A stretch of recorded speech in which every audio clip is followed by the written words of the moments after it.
नववर्षाला पर्यटन जिल्हा सिंधुदुर्गात हजारो पर्यटक आले होते। यामुळे सिंधुदुर्गातील पर्यटन स्थळं बहरली होती। तसेच शेजारील गोवा राज्यात जाणारे पर्यटक जिल्ह्यात स्थिरावले होते। जिल्ह्यातील समुद्र किनारे पर्यटन या ठिकाणी मोठी गर्दी दिसून आली।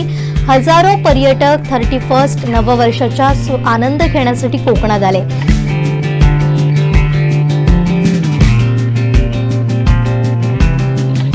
शेजारील गोवा राज्यात जाणारे पर्यटकही जिल्ह्यात स्थिरावल्याचं चित्र होतं। किल्ले बीच यांना पसंती असल्याचं दिसून आलं। पर्यटन महोत्सवांना देखील मोठा प्रतिसाद मिळाला।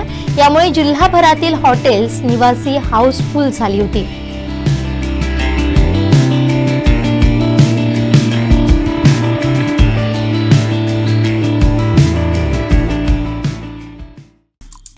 आमचे दिवसभरातले सर्व अपडेट्स, ताज्या घडामोडी आणि थेट लाईव्ह पाहण्यासाठी सबस्क्राइब करा, लाईक करा कोकणचं नंबर 1 महा चॅनल कोकण 7 लाईव्हचं YouTube चॅनल।